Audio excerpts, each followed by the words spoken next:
Hey, everybody, this is Marnell, and this week we have a Phil in. Hi, Marnell. So Diane can't join us this week because she got bit, but she is doing very, very much better, and I think she'll be very, very happy. She did have hip surgery, so I think she's talked about that before on the show, where she's just getting old and can't run from the walkers anymore, and she had to have hip surgery, so she's doing much better. But we will see how she feels when her nerve blocker wears off. I was gonna say, don't be ridiculous. She didn't get bit. She's at home all high. I know, she's very, very excited about nothing to do but take Percocet and lay around. It's good to have a hobby. A woman after my own heart. Although, you know me, I'd be mixing wine with my Percocet. Yeah, because that's not trouble. Nope, not at all. Just gotta know how to handle your stuff. All right, this is Biters, season 5, episode 12, Ner Tamid. What did you think? Like we were talking about before we got on here. I mean, it was good. It was a little different because half our cast didn't make an appearance. Mm-hmm. And I mean, I like the rabbi. I hope he sticks around. But I recognized him. Guess where I recognized him from? You'll never guess. The Colony? No, Law and Order. Okay, yeah. He's been in several Law and Orders, Law and Order SVU, NCIS. We'll get there. Yeah, because everyone's been on Law and Order. Right? Do you have a rating? I give this one.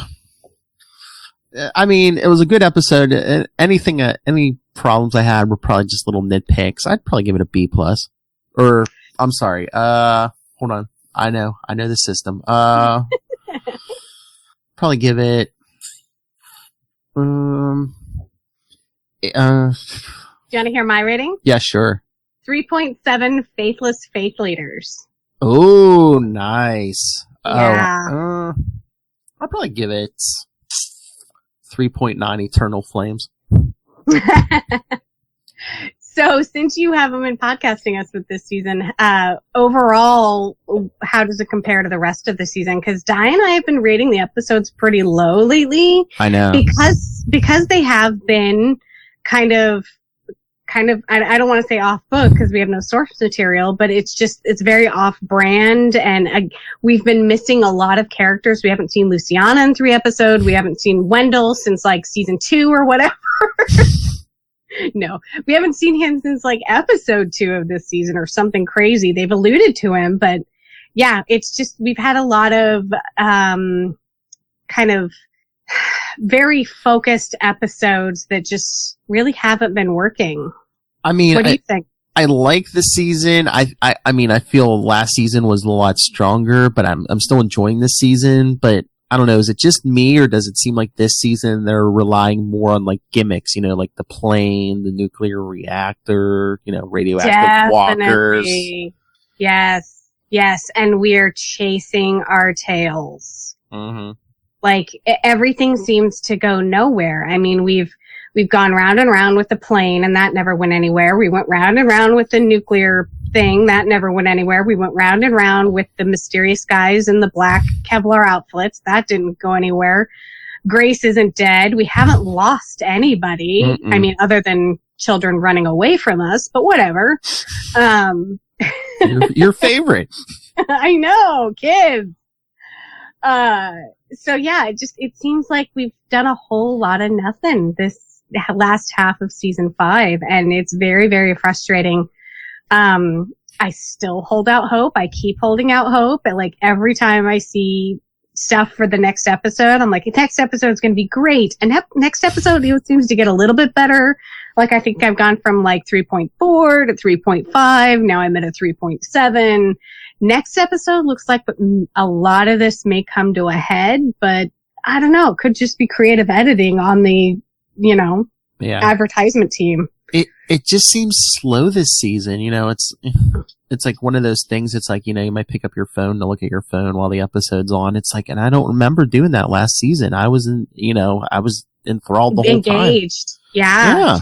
So I had the opportunity to watch with Di because I was at her house this weekend. Oh. Yeah. So we actually watched together and we were still she did her knitting and I kind of played on my phone and yeah, it doesn't really catch my attention. And it was funny because she made me watch 6 Feet, and I say made me, I have started watching it since, but it's just the initial, you have to make somebody watch something and then they'll watch it. Yeah. She made me watch 6 Feet Under, and I think I watched like the first 3 episodes. I was not on my phone the entire 3 hours that I watched the first 3 episodes of 6 Feet Under. So if a show from 2001 can get my attention and a show that I podcast about is not really doing it for me, then yeah, I don't know what to say.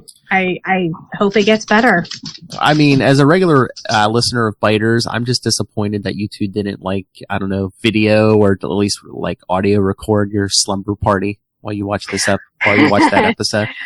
What's funny is on the very, very last day I was at her house, Di and Nick, Di's husband, and the other Real Housewife of Alaska, Amy, and her husband and I all sat around and played Cards Against Humanity. Oh, yeah. And it was the first, I was taking pictures of the dogs because I was like, oh, I don't have any pictures from this trip. There was no evidence this trip ever happened except for a whole bunch of receipts from our shopping. Oh, we are terrible influences on each other. It was bad. Just wait. Just wait in a few weeks. You might hear some stuff from us. Lilith Hellfire's coming to town. Charlie's coming up here. Oh my goodness. And we're going to Dave & Buster's. Lilith said she's already anointed me designated driver, so. Okay, so you have to tell Lilith this for me if she's not listening.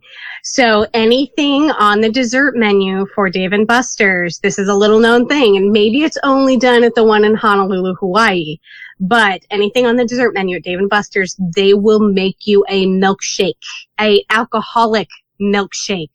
So if you have their angel food cake, they'll put it in a blender with a scoop of ice cream and some rum. Oh.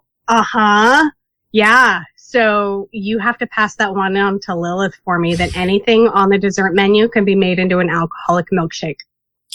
Thanks. I knew I was going to have to carry her out of there.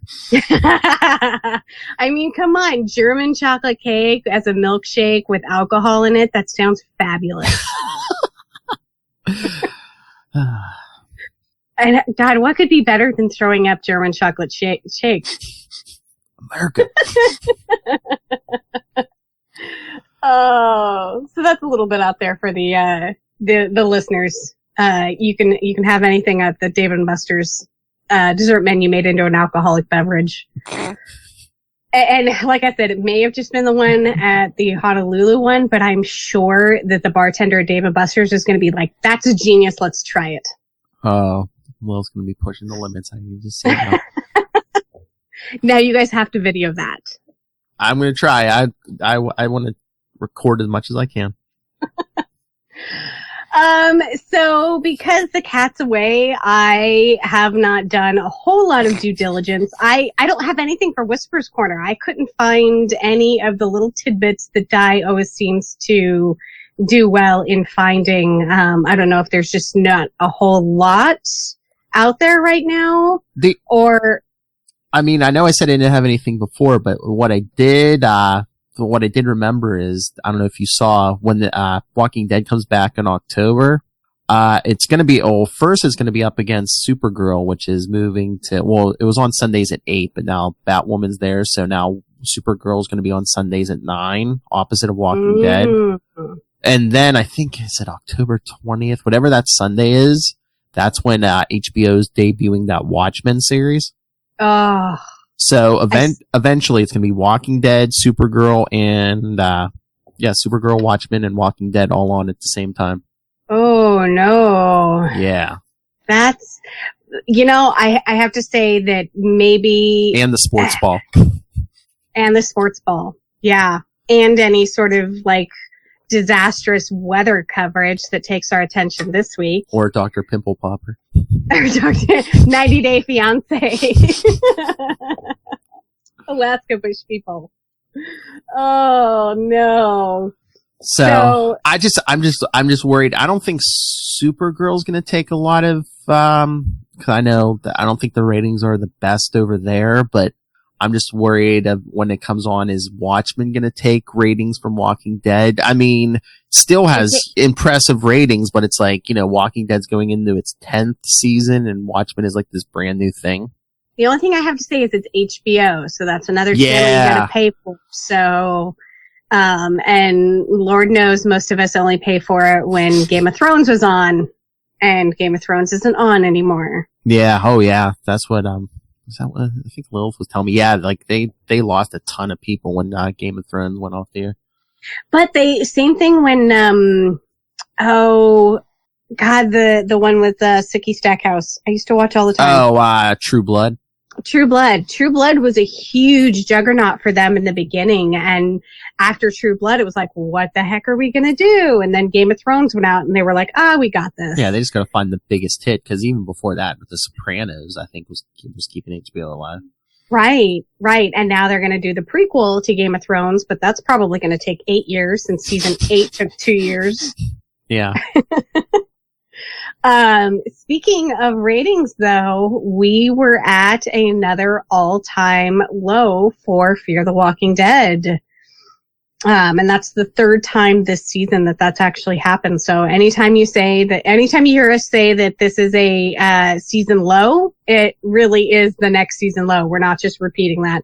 We went from 1.44 million views to 1.14 million views. And there was no extemporating circumstances other than I think, and they didn't mention this, but other than I think that maybe a lot of people, whether willingly or not, were watching storm coverage. Yeah. Yeah, because I mean, 1/3 of the country has like this major storm happening right now, and the other 2/3 is being forced to watch this slow motion disaster. Yeah, but they don't break into AMC. But yeah, I could see like, down in the Florida area and stuff, people watching the weather. Cause I know Lilith is down there and she said she wasn't right on the coast, so she didn't have to worry about like actual wind damage and stuff. But I know they were worried about flooding. Right. So whether you're actually watching the weather because you're experiencing it, or your power's out, or you've left home, you don't have time. Yeah, you don't have time to watch. Like there's at least 4 states that probably aren't watching because they're not at home. So there's that. But no, it didn't mention anything like that in the rating stuff that I saw. But I have to think that probably takes a little bit off of it too. I think there might have also been a Democratic debate on Sunday, which none of us watched because we're still like a year out with the 50 candidates and stuff. Yeah. I think they narrowed it down to 10 on stage, but there's still like 20 of them running. Good Lord. So yeah, another ratings low. That doesn't bode well, but we're gonna have a season 6, so.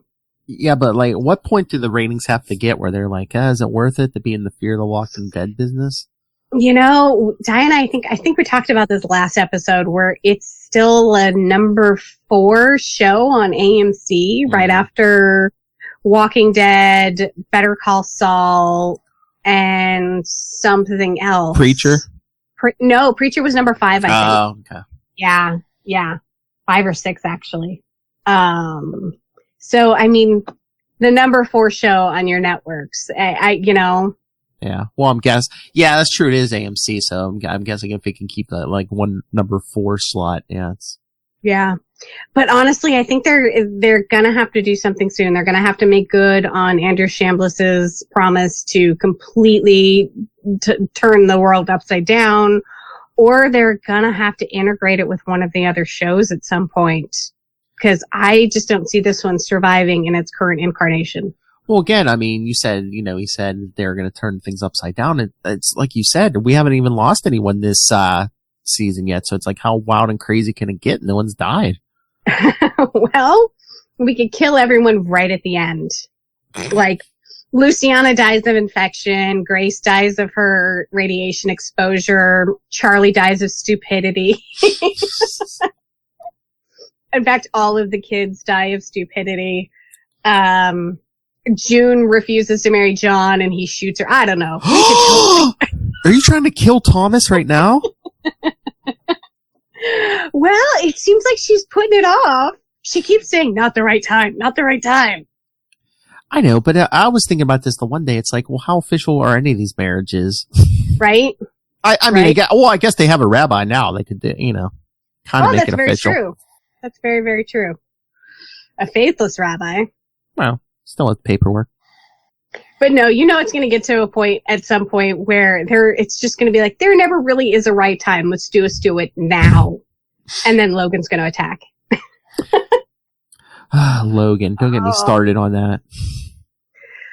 Well, like I said, the cat's away, the mice will play. Let's see. Our writer for the episode is somebody we have talked about ad nauseum, David Johnson. This is his 12th writing credit. And previously his only other writing credit was for The Following. And our director was Michael Satrazemis. So not much going on there. We should probably just get into our goods, bads, and uglies. So do you have goods, bads, and uglies? It's been a while since you've done this format. Yeah. All right. Hit me. I'm trying to decide. I actually had two goods, both characters. My first good, I like the rabbi. Yes, that was also my good. Yeah, when I first saw him in the beginning of the episode, I'm like, oh, is this going to be like the from the regular series? We're going to have another holy man who locked his congregation out of their place of worship. That's exactly what we thought. I mean, they did a twist on it, but I was like, again, at first I was like, are we going to do this again? And we kind of did, because I looked at Diane after he did when he was talking to Charlie about the whole ritual of everything and the thing that he spoke to his congregation about, that one day their souls would rise up and rejoin their bodies. And he's like, well, I was half right. Yeah, I did like that line. And I was like, oh God, he's waiting for their souls to rejoin their bodies. That's why he's got them all trapped in there and why he won't shoot them. He'll stab them in the head for some reason, but he won't shoot them. And so I looked at Diane and I was like, that's exactly why, is he's waiting for the souls to rejoin the bodies. And we're going through the whole Herschel thing where there's a cure, I can help them. And then we're also going through the whole Gabriel thing where it's like, I locked out my congregation. And I think that we've seen this recycled plotline a couple of times. Yeah, like I said, we're either working with gimmicks or we're recycling stuff, with the Holy Man, or even a few episodes back, zombies in a mall. We haven't seen that before. Right? But yes, I absolutely loved Rabbi Jacob Kessner. Yes. He was also my good. I hope he sticks around. And my other good was, pretty much anything Sarah said. Babyface. I love that she calls Dwight Babyface. Oh yeah, did he take off your taste buds when he shaved your face pubes off or something? Right? Did Dan the man nick your taste buds when he shaved your facial pubes? And I love, what is it, towards the beginning of the episode? What did she say? When they're talking about the encampment, it's tighter than a fireman after the 4th of July or something. 4th of July. Yeah. Yeah, tighter than a fireman's sphincter on the 4th of July. Yes. Yeah, I didn't even write that one down, and that just rolls right off the tongue. I was rewatching that today. I was like, should I write that down? I'm like, no, I'm sure Marnell will remember that one. That is seared into my brain now. Yes, Sarah was great this episode, and we found out that she is also Jewish. Yes, Sarah Rabinowitz. Yes, that's amazing. I love it. Oh, yeah. Oh, so yeah, Rabbi Jacob Kessner was actually Peter Jacobson. He is our featured cast member this week. And you said that you know him from Law and Order. Yeah, SVU, yes. Right. And he was also in the regular Law and Order. He was in NCIS. His very, very first credit is actually NYPD Blue. Oh.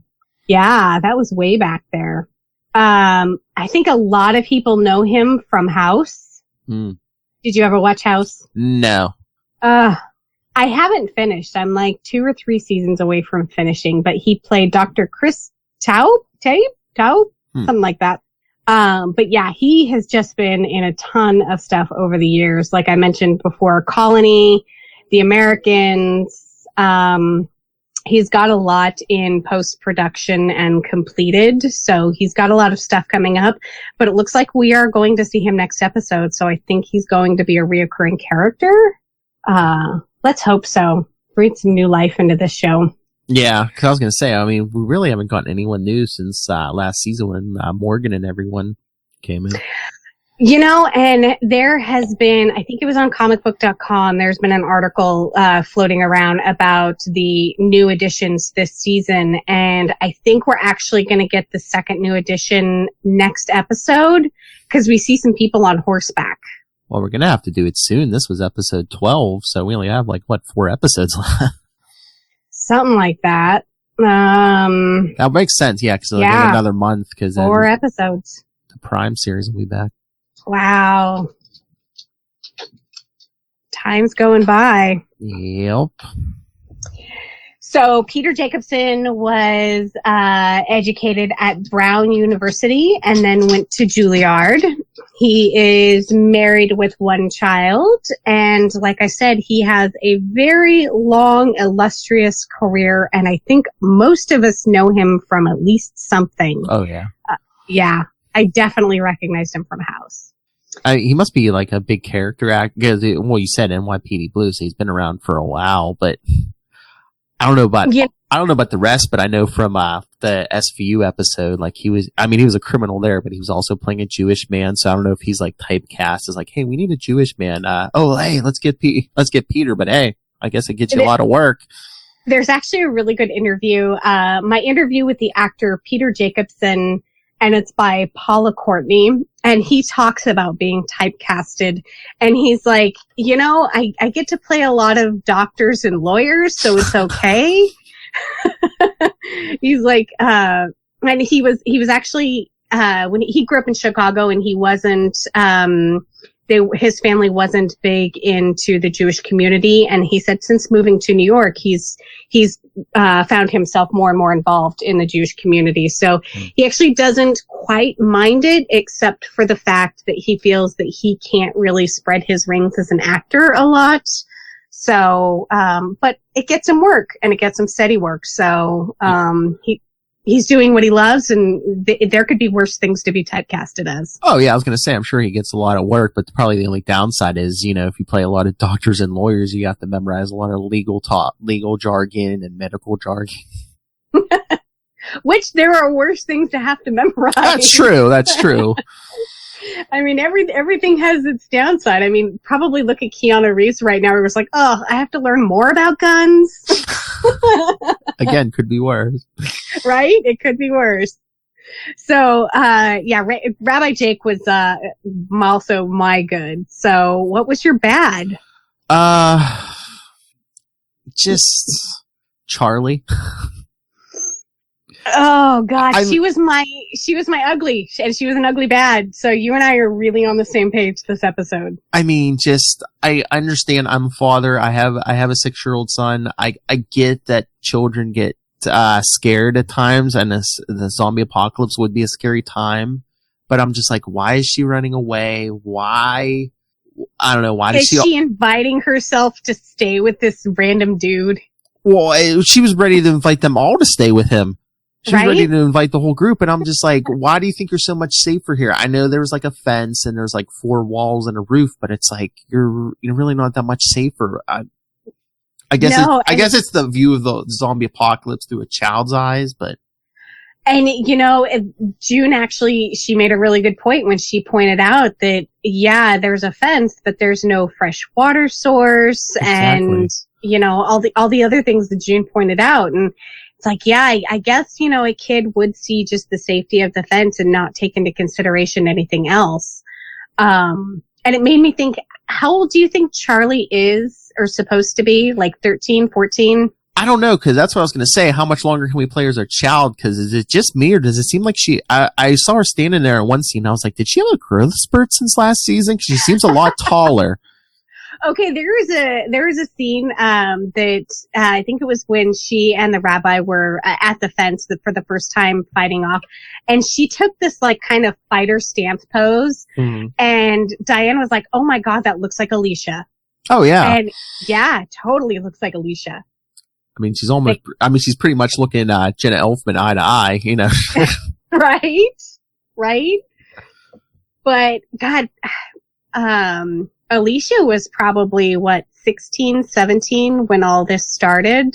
So we've kind of seen her grow up into a young woman. And so I think Charlie is right there. I mean, I imagine her character to be 13, 14, 15, somewhere like that. So it's not going to be but a couple of years that she's going to be Alicia 2.0. Yeah, that's true. But think of how frustrated we were with Alicia when she was like kind of this age, where she was like running off and talking to people on the radio and doing stupid teenage stuff. And so I had to take that into consideration, but definitely Charlie running away was like, really? Yeah, I know. I just love when June's asking her, she's like, why'd you run away in this? I was just waiting for her to give her the whole, I learned it from you, Mom! I learned it by watching you! Exactly. I was like, June's the last person to yell at her for running away. Right? Exactly. And I think Charlie actually kind of threw that back in her face, too, where she was like, yeah, but look how the last convoy turned out, And June's like, it's not going to be that way. And Charlie's like, I thought that from the beginning, too. But no, we were mentioning it, about Charlie and everything. Do you think, maybe Alicia might still be radioactive? Could we maybe lose Alicia? Should they be grooming Charlie to be like the next Alicia? I really hope not, because Alicia is really, really what keeps me off the edge. Oh yeah, I love her. I love her and Morgan. Her and Strand. I mean, they're the OG characters. Yes, yeah. Those three are probably my top favorites. Yeah, although Jenna Elfman is very good, also. So don't send me hate mail, Thomas. No, and that's the thing is I really like all the characters, even Al and everything. And I don't know if you listened to the last episode, but I figured out what's been bugging me about Al is like, it's the same thing that's bugging me with the entire season is we are just not moving forward in any way of growth. And it's driving me insane. I know. I mean, just the whole thing with the tapes drives me crazy. Exactly. She needs to move on and get a new hobby. Like, I don't know, helping everyone else survive. Yeah, I mean, she puts those tapes above everyone's lives, it seems. And then it's like, eventually, you're going to run out of batteries and those tapes are going to be useless. And the tapes are going to break down. I mean, any one of us who grew up on VHS knows. Yeah. It's going to snap one day. Yep. Or it's going to be completely unplayable. Or whatever medium you're using to play it is no longer going to be around. And, at that point, only the aliens billions of years from now are going to find it and be able to have the technology to play it. Well, I think wasn't that what she was telling Morgan in that vault? It's like, someday people are going to find these, when civilization rebuilds itself. Yeah, but it's not going to be the same as reading hieroglyphs off a pyramid, Yeah, I know. But yes, I have been listening to all the episodes of Biters, and I agree. It's like, how does she keep that hair so neatly coiffed? Right? That is some tight lines on the back of her neck. No, but she goes to all of this trouble to preserve these tapes. But like when Logan pulled down that door last time, she hadn't even bothered to like push the tapes to the back of the safe deposit box so they wouldn't spill out and, fall to the floor. She doesn't put them in like a Rubbermaid container with some silica gel, the stuff that comes inside of shoes and beef jerky and prescription meds. I mean, I guess with that, I excuse that because I was just like, she probably didn't expect anyone to break into the vault because it's like, money's useless now. So who's going to break into this bank vault?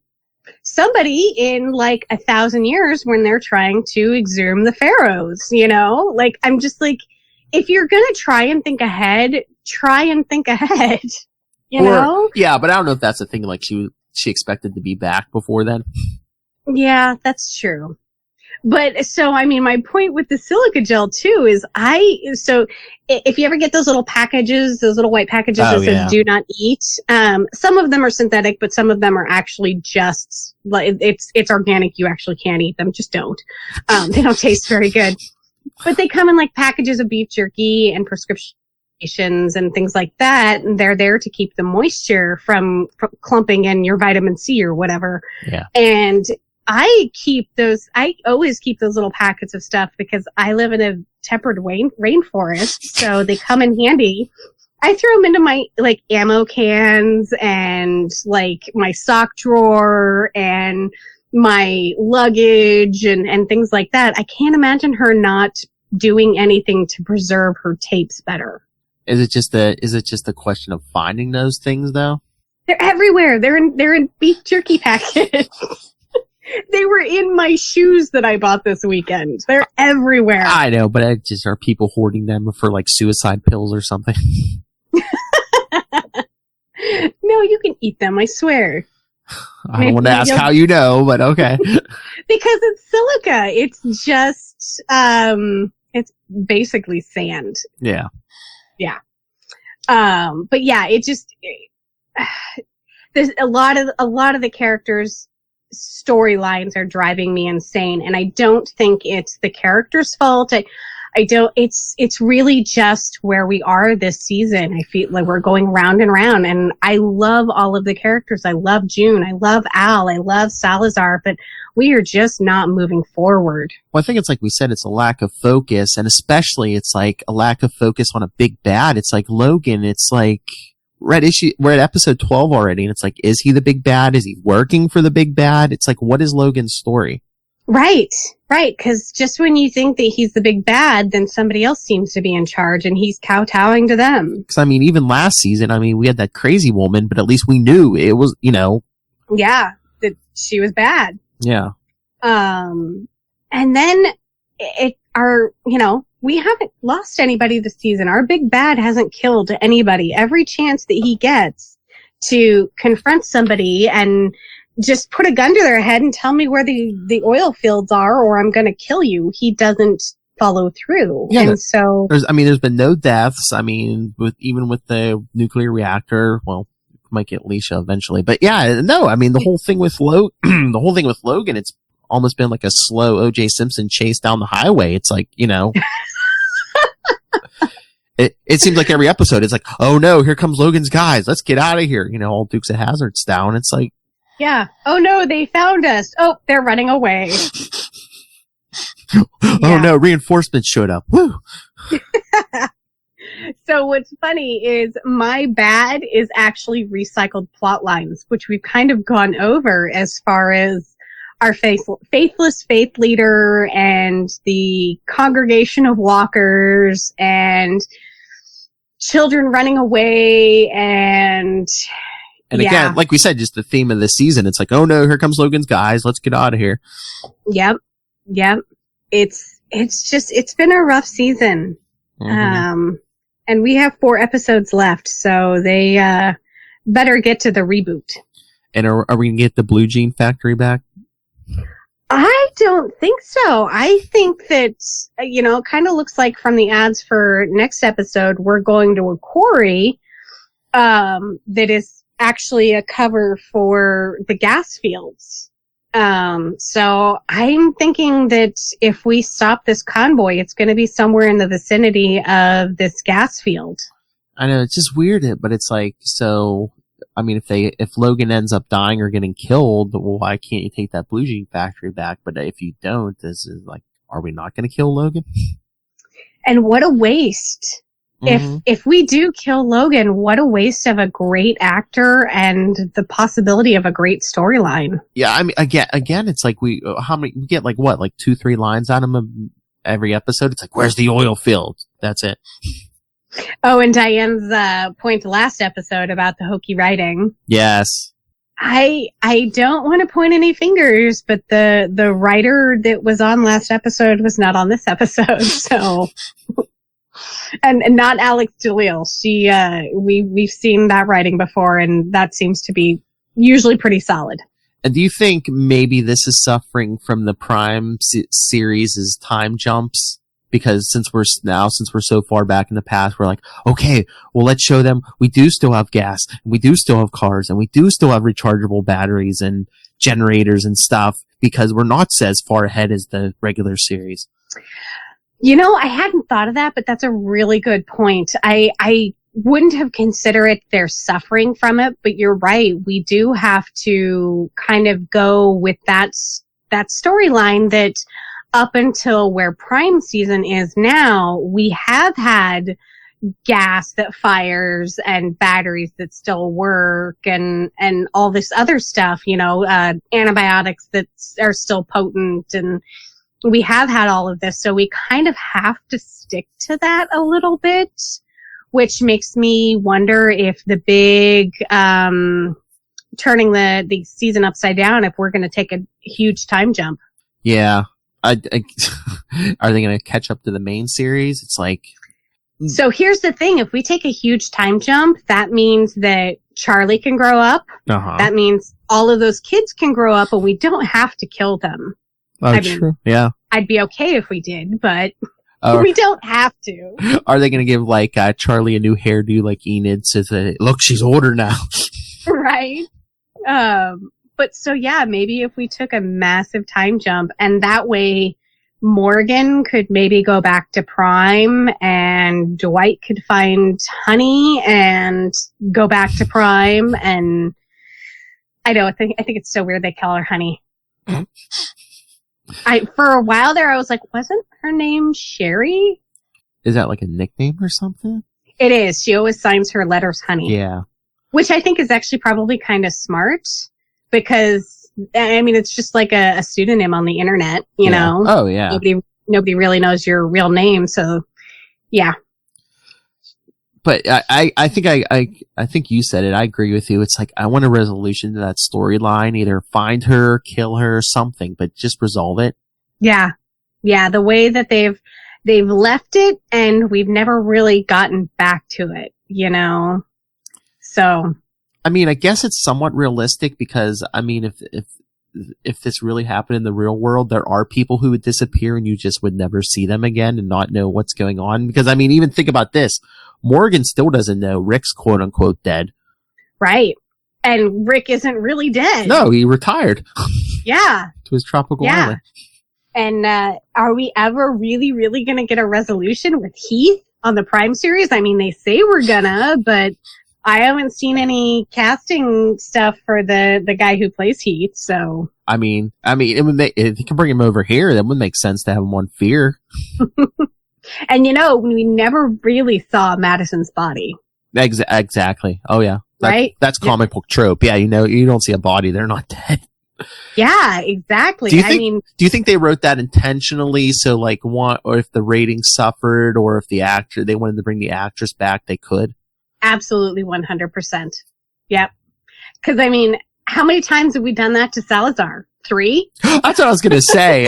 If we do a time jump, they'll be like, oh, yeah, Daniel's been back 6 or 7 times and left 6 or 7 times, and now he's back. And, yeah. The guy's got more lives than Skidmark. So did you have an ugly? Charlie running away was my ugly. Probably. I mean, it's very general, but again, it's just like, oh no, here comes Logan's guys, you know? Right? Oh no. Oh, thank God the cavalry's here. Woo! You know, for a bunch of bad guys who have a ton of ammo to spare, they sure haven't been doing a lot of killing. They're very cowardly, yes. I mean, honestly, you could kill off all of the main people, and I know that's blasphemous, I'm sorry, Thomas, but you could like kill all of the leaders of our group and take one of those kids and be like, where are they getting the oil? Tell me or I'll shoot you. And those kids are gonna fess up, because that's what kids do. Do the kids know? That would be a smart move. The adults don't tell the kids where the oil field's at. I would imagine at least Charlie knows. Charlie, yeah. You know, it seems like they take that they they take that truck everywhere, and they also go with it everywhere because I don't know, maybe they're guarding it. They do that big circle, which that is one of the things that I did like was how they all park in a circle, and then they undo that chain link fence all around it. I'm like, okay, I like that. That's actually kind of smart. Yeah, so you're not putting your back to any one direction, yeah. Yeah, I mean, it's literally circling the wagons, but they also put up chain link around it so nothing can get in while they sleep. So, yeah.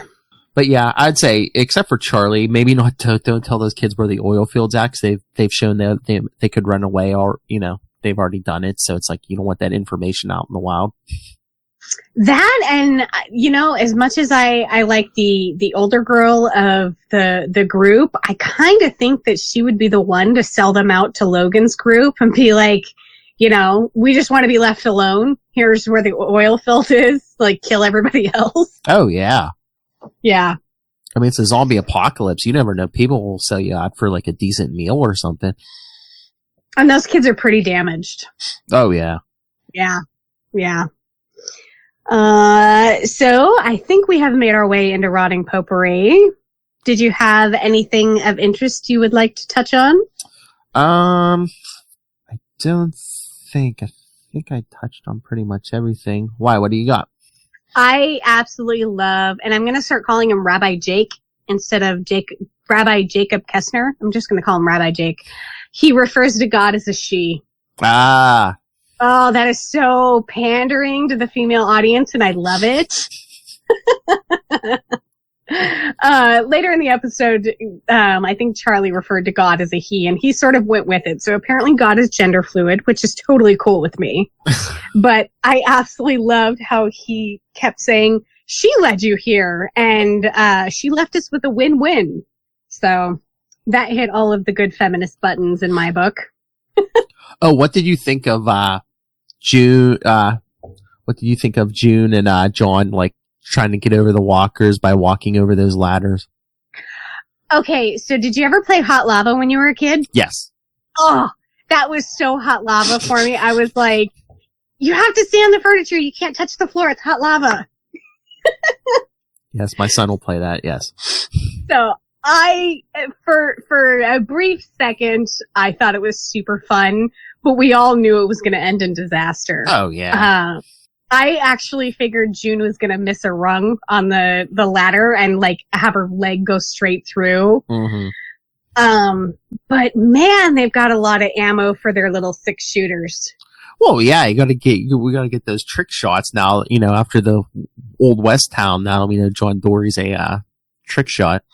Right? Split the bullet on the axe handle or on the axe. Yeah. But yeah, I was watching them and I was like, yeah, no, they're going to get stuck on the car. And I don't know. I feel like the zombies were a little bit faster this episode because when they were leading them into the synagogue for the last time to trap them there, I felt like they were shambling a lot faster than we normally see zombies shamble. Yeah, I think they speed them up or slow them down as they need to. Yeah, because I feel like if I were stranded on top of that car, and not like Morgan stranded, what was it, last season? Because he had his hands tied behind his back, and that just adds a level of difficulty that you just don't want to attempt. But I feel like, I don't know, the rabbi and Charlie could have probably made some noise to distract, and like John and June could have made a run for it. Mm-hmm. And I mean, because we can still sprint faster than zombies. These aren't 28 Days Later zombies. Oh, yeah, or like they showed, just like run up some steps, because, I mean, when those zombies were headed up towards, like the altar or whatever, there was like, 2 or 3 steps, and they were all tripping over. Right, and that brings back something from, the first episode of season 5B, when Alicia was pounding those stakes into the ground that had the tripwire between them. Mm-hmm. And then the episode where we saw Salazar and he had a curb set up and the zombies would trip on the curb and, get impale themselves or something like that. And I'm like, we really just need to set up a whole bunch of knee-high barriers.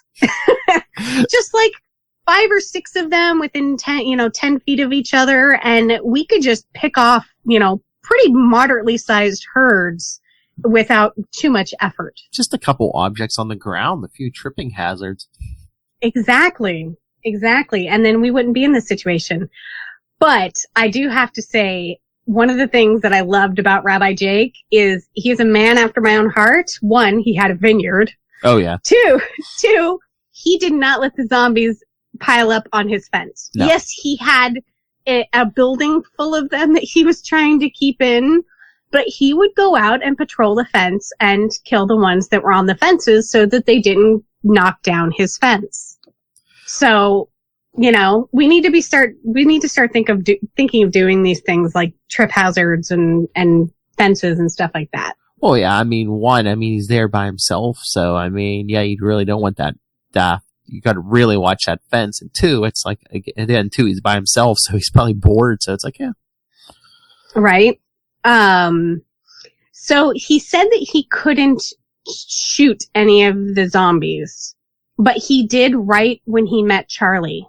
He fell on his back, and there was that one next to him, and he pulled the trigger and shot it. Mm-hmm. So is it just the ones that were his congregation that he couldn't shoot, but he could shoot the ones coming in from outside the fence? Maybe, or maybe he wasn't going to do it if it was just his life in danger, but if it was someone else's life in danger, he was willing to do it.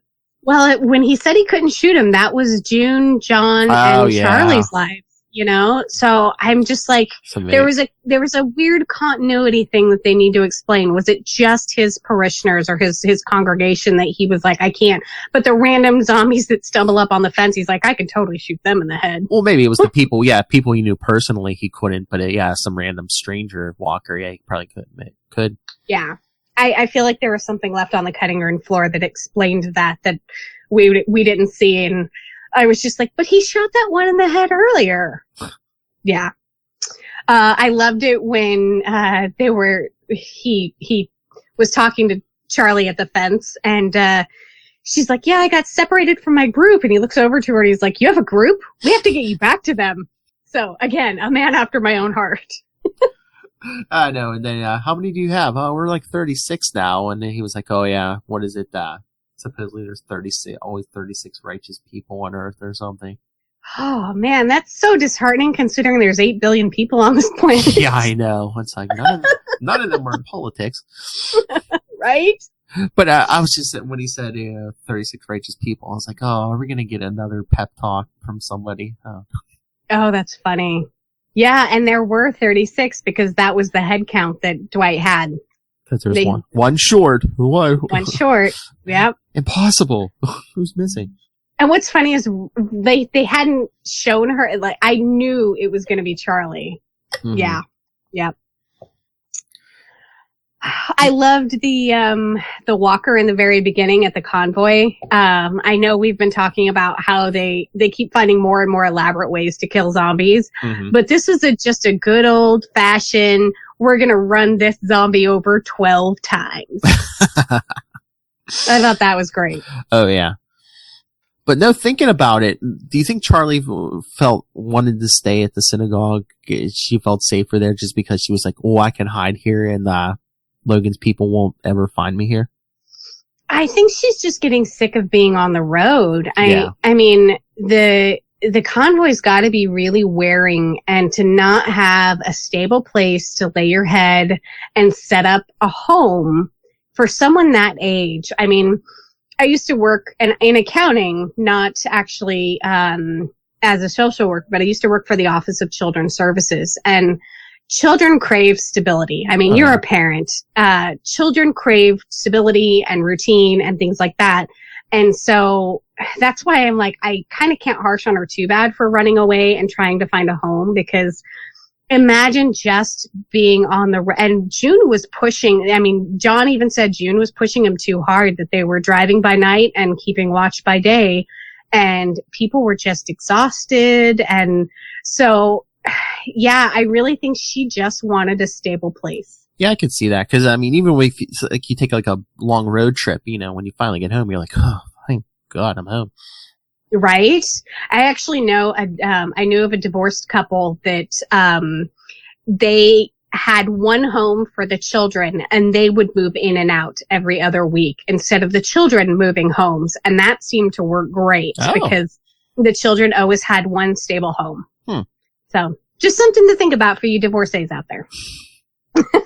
That's interesting. I've never heard of that. Yeah, it totally worked out. But yeah, children crave stability. So I can't harsh on Charlie too hard, even though I have my whole kids thing. But I think I would get a little sick of living in the cab of a trailer or a camper or, something like that. Yeah, you couldn't do it for too long, especially having to do it. Like, it's one thing to like go on a road trip and at retirement, like maybe tour the country for a couple of months or whatever, but you got to have a place to lay your head and call home. And I mean, I guess too, like I said, it's pretty extra scary for a teenage girl, and any man you meet or any stranger, you're going to be like, what's their motives? What's their intentions? I guess, she finds a holy man. She's like, I'd probably be safe with this rabbi.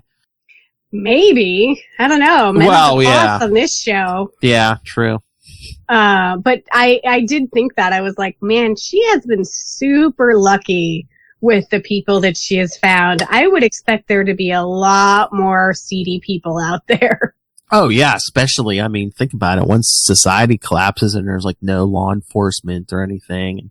Yeah, in general, the people in Walking Dead have been pretty lucky. I think the governor was the only one, and that was really just in the comic books. Because like Negan was all about consent and things like that, even though it was kind of, it was sort of forced consent, but whatever.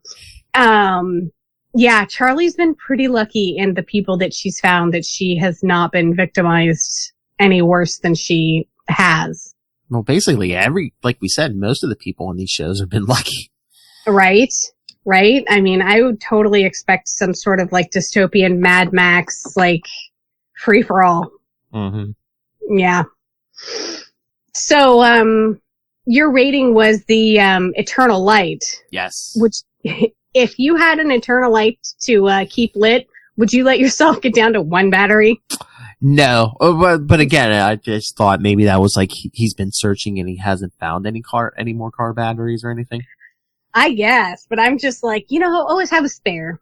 Like, if you have two batteries, that means you have one battery, right? Yeah, and I get it. It's your religion, it's your belief and everything, but I'm like, if I'm down to one car battery, I'm gonna save that for like, to heat the building when it gets cold or, something. And I'm sure back when the religion started and they had the Ner Tamid and everything, that it wasn't car batteries keeping that light alive. I'm sure it was oil or wood or, switch to something like that. There's plenty of wood to burn around. So, yeah, you've got to change up the medium as the... Well, I was thinking about the fire, too, because it's probably too dangerous to light a fire in the building. But two, if you light a fire outside the building, especially at night, that's going to attract walkers. I was surprised that the light that was there didn't attract walkers because it attracted Charlie. I know. I was just wondering if it wasn't that bright. It is in the building. If it's not too close to a window, maybe it's not. I don't know. Yeah. I don't know. How much light is too much to attract walkers? Yeah. Are walkers out there chasing fireflies? Oh, man. That'd be a funny scene. That would be. Because, we've had them set the genius traps that Grace used with the birds. Just the motion of and the sound of the two birds was enough that I don't know. I don't know if I would have. The light is important, and I guess it brought Charlie to him, but he took it really seriously for a man alone in the apocalypse. Yeah. Like I said, I guess this is his faith, but... I guess now he's found a new light. And I was thinking, was that what the MRAT was in the beginning credit scene? Because it wasn't the Ner Tamid. I would expect it to be the synagogue with the Ner Tamid in it, but it was actually the MRAT with the light in it. Mm-hmm. So maybe maybe that's how he's going to bring in his new congregation. Well, I think he said, he even said he had stopped believing in God, so why was he, keeping the eternal light? I think he said, all I have left are these, rituals and traditions. Yeah.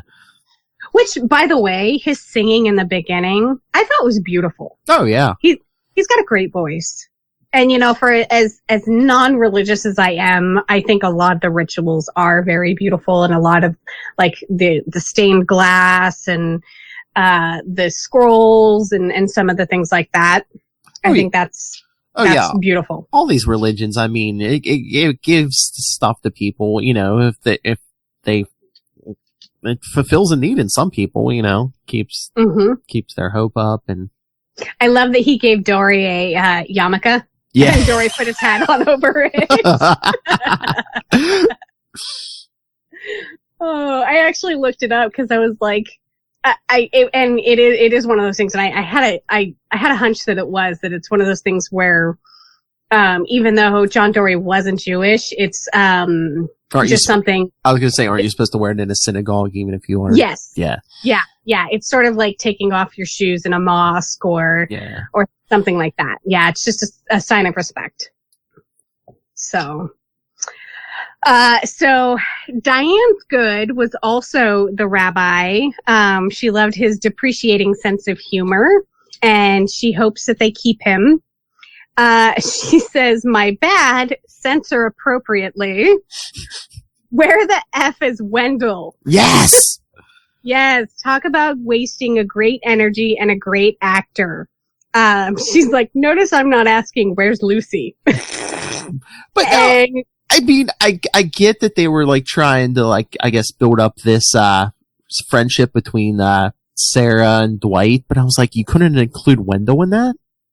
Yeah, I was really bothered that Dwight is now his wingman. I mean, Diane and I talked about it. Like, they made the excuse that Wendell's back at the camp babysitting, but what a waste of a good character. He's all this time he's been on the road with Sarah, and he's managed just fine. And all of a sudden, he's not good enough to be her wingman anymore, and it's really bothered the both of us.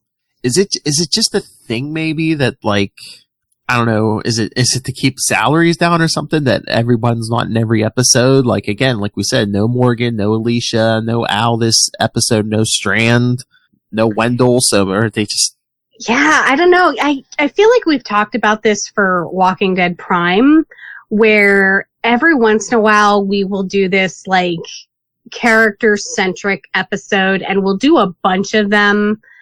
And it always makes the show feel really scattered and really broken up, and they can't keep it up for long. Well, I was going to say, or is it maybe that this season's story, they needed to pad it for 16 episodes, so they were like, oh, let's do this fill-in episode. Although it did introduce the rabbi, so I mean, I did like that, but. So, as a listener, you know that Di and I have this thing with the Forbes writers. Yes. Paul Tassi and Eric Kane. There's a really good article by Eric Kane this week. Fear the Walking Dead, Season 5, Episode 12, Ner Tamid is another miss. And I really encourage people to go and read that one. Because he talks about how all 12 of the episodes this season could have really, really been boiled down into 2 episodes, and we would have not have missed anything. And I totally agree with him. I feel like there was a lot of filler this season to get where we aren't. Oh yeah, that first half of the season they could have did that in like 2 or 3 episodes. Yeah. Yeah. I just feel like there hasn't, for as many conversations as we have had, there hasn't been a lot of character building. Mm-hmm. We haven't made a lot of really good connections like we did last season. It's just, we're going nowhere slowly. I know. I mean, you could have did this episode as like, and the other half of the story while Morgan's at the mall. Yeah, exactly. We could have done 2 or 3 of the last couple of episodes in this episode and just taken away some of the fluff. Yeah. I mean, yep. again, they've hardly given us anything on Logan. I mean, if they're gonna they're looking for filler, it's like, why not like a background episode on Logan? You know, why is he doing what he's doing? You know, how did he get to this point? How did he find their group? That would be a great episode. And, you know, I would love to know more about Wes, our other new character, you know? Mm-hmm. So Diane said that her ugly is that she'll need to rewatch it before she can really have an ugly. She said, I'm sure Percocet will make this episode better. Heck, I may rewatch the whole episode, the whole season high. I encourage you to do so, Di. Oh, man. She's gonna be all high. She's gonna be like trying to sing along with the rabbi at the beginning of the episode. Oh, man. No, Charlie, stay with your family. Gonna be throwing things at the TV. Throwing Percocet at the TV. Just like you and your bottles of booze, huh? Right? I'll have you know I'm drinking a Sprite right now. It might have vodka in it. I was gonna say, what, and what else is in that glass? Sprite, Vim2, and vodka. Vim2 is a delicious, like, non-alcoholic liqueur, which is basically just a fruit syrup that makes everything taste better. So. I didn't know. You drink non-alcoholic stuff? Sprite with my vodka. Oh, yeah. Yeah. The Sprite's there for the fizz. The Vim2's there for the sugar. The vodka's there because it's vodka. Oh. So yeah, I had a lot to say about an episode that I didn't rate very high, but then again, we haven't talked to you in a while, Phil. Yes. Like I said, I've been listening to every episode, and I pretty much agreed with you guys on this season. It's, I don't know, a lot of meandering. Yeah, exactly. Yeah, and it's been crazy all over the map, meandering, like planes and nuclear reactors and oil fields and it just seems like one gimmick out. Malls. You know? Yeah. Yep. Old West Town. Yep. God, I forgot about that one. That's funny. So, did you have anything else to add? I don't believe so. All right. So, where can the people find you? Oh, well, if you want to find me, I do many, many, many shows on the Capes and Lunatics podcast and the Capes and Lunatics Sidekicks podcast. I can find all those on Facebook. On Twitter, follow us at Capes Lunatics and at CL Sidekicks. We're on Instagram. You can always email us capesandlunatics@gmail.com, and our voicemail 614-382-2737. That's 614-38-CAPES. So you and Lilith were just talking about, I think it was the latest issue of Spawn, and Spawn is the longest running indie comic. Is that what I saw? Right now, 300 came out this week. That ties the record. Next month when 301 comes out, yes, that will break the record for the longest running indie comic. Continuously published, yeah. Can you really call yourself indie at this point? Well, I guess it's basically the longest running comic that's not Marvel or DC. Right. That's a pretty good run. Oh, yeah, that's what we were saying. It's been 27 years because Spawn started in 1992. That's insane. Yeah. And then, of course, on Capes and Lunatic Sidekicks, you are still doing Angel. Yes, we just recorded an episode right before I talked to you. Oh, that had to have been 38? I think so. Yeah. Yeah, you guys are on the Wolfram and Hart episodes, and I love Wolfram and Hart. Oh, yeah. Yeah, they were a great big bad. So, you can find us at facebook.com/biters. We are on Twitter at biters. Other than that, I think until next week, we're podcasting a little late this week, but thankfully Phil is going to do all the hard work for me and do the editing and get the episode posted for us. So thank you, Phil. No problem. Our fill-in. But until then, just remember, take it one dead day at a time. Have a good week, everybody. Bye, everyone. Bye.